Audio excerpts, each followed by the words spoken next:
Good morning. This is Arlan Suderman, Chief Commodities Economist at StoneX. It is about 10 a.m. on Wednesday, November the 5th, coming to you from the trading floor.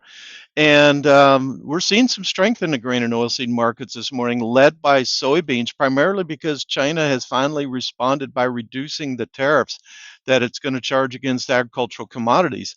You see the impact here on this table before you. It's a little bit disappointing that it was our understanding that they would be totally removing the tariffs, but instead the 20% retaliatory tariffs that they placed back on May 14th, they cut in half down to 10%, referring to President Trump's uh, fentanyl tariffs, which he cut in half to 10% in the trade deal. So therefore, they just cut them in half. So that still leaves a 13% tariff on U.S. soybeans going into China versus a 3% tariff on Brazilian soybeans or Argentine soybeans going into China. And what that does is makes U.S. soybeans over $1 a bushel more expensive than Brazilian soybeans landed at the ports in China.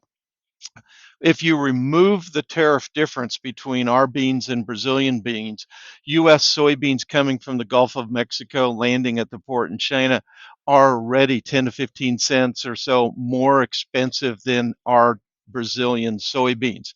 If you put this tariff on top, that adds another 10% onto the value of those soybeans on top of that. Chinese crushers are private buyers and they are value buyers. They have no incentive to purchase U.S. soybeans when they can get cheaper soybeans from Brazil, even at the old crop supply. And we know as soon as the harvest starts here at the end of December that Brazilian soybeans will be even cheaper because new crop, as long as a crop is good, new crop supplies are almost always cheaper than old crop. And you add on top of the fact that we've had about a 25 to 30 cent break in basis in Brazil over the last 10 days, the rally that we've seen in the US market, and it's simply not economical for Chinese crushers to buy US soybeans. Oh, but they committed to buy soybeans, 12 million metric tons for this year, 25 million metric tons for next year, and for each of the 2 years after that. So, will they keep that commitment? How do they keep that commitment? Well, they can still do that, but it'll have to be their state grain buyer, Sinograin, making the purchases. Now, as a state grain buyer, it's essentially immune from the tariffs. It's the government paying itself the tariff, so essentially it's immune to it. And there have been some purchases believed by Sinograin made since the agreement went into force, so to speak. And we're still waiting on confirmation of those volumes, but we don't have that as long as the government is closed in a partial government shutdown. But Sinograin could buy the 12 million metric tons this year, 25 million metric tons next year. It's just difficult to see that happening. If they buy their soybeans, they go into the state reserves and then they could auction them out of those reserves to the private crushers. It just erodes some of the confidence we have that China is going to abide by this agreement.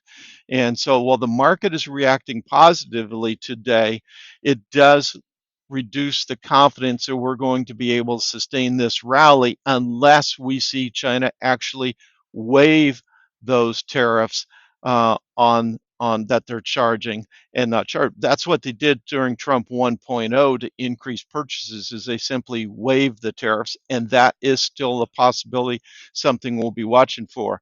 But as you can see from this table, there are still some significant tariffs on U.S. commodities. Now, we do have reports that China has made some purchases of U.S. soft red winter wheat. Some talked of around 400,000 metric tons of purchases. There are reasons why they might be interested in U.S. corn, U.S. grain sorghum, certainly U.S. pork. They still have not cleared the made clearance for importing U.S. beef. That's been a factor since last February, I believe it is February, when expiration of our export facilities for beef were not renewed. That's still a problem. There's still a number of hindrances there that they could use to facilitate that trade. We'll see if they actually take action on that. And I think that summarizes well that this was not so much of a major blockbuster trade agreement as it was a de-escalation of tensions. Now the question is, will China abide by this agreement or will they not? The key question for me still remains the 12 million metric tons in calendar year 2025. The White House's understanding of that agreement is that that is new business, 12 million metric tons, 441 million bushels, not previously on the books. I want to hear China say that they have the same understanding because China purchased 5.9 million metric tons, almost half of that amount, earlier this year and took shipments on that in the previous marketing year. If they interpret it as being part of that 12, that has a much bigger implications than if it's 12 million metric tons of new business. If it's 12 million metric tons of new business, that helps us hit USDA's export target for the current marketing year. If it is not, then USDA is eventually going to have to cut that export target. And that could create some problems for the balance sheet and for the price outlook. So that's going to be key to get that kind of clarity from China as well. One other thing I would talk about today is a big day at the Supreme Court where President Trump's use of the International Economic Powers Act in order to implement many of the tariffs that he did. The Supreme Court hearing those arguments at the same time as I'm making this video.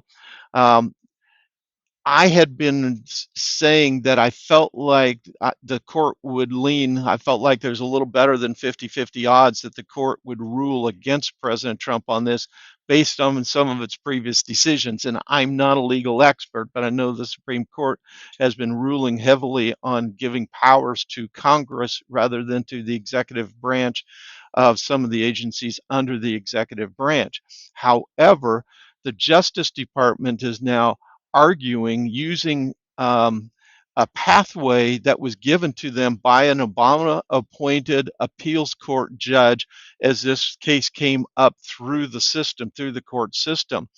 And that was a judge who said that, and I quote here, that the case embodies an eyes open congressional grant of broad emergency authority in this foreign affairs realm.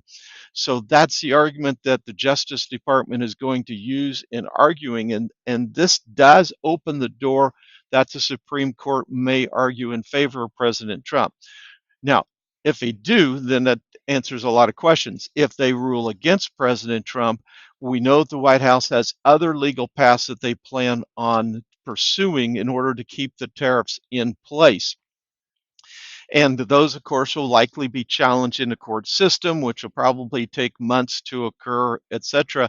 So at this point, I'm not anticipating that we'll see a big unwinding of the trade agreements reached to this point.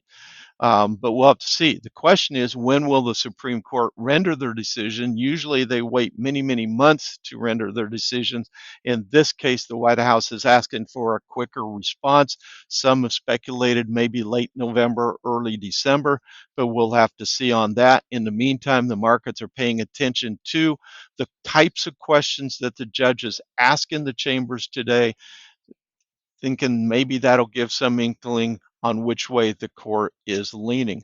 This is Arlan Suderman, Chief Commodities Economist at StoneX. Be sure to like and subscribe if you want to continue to get these updates from the trading floor. Thank you.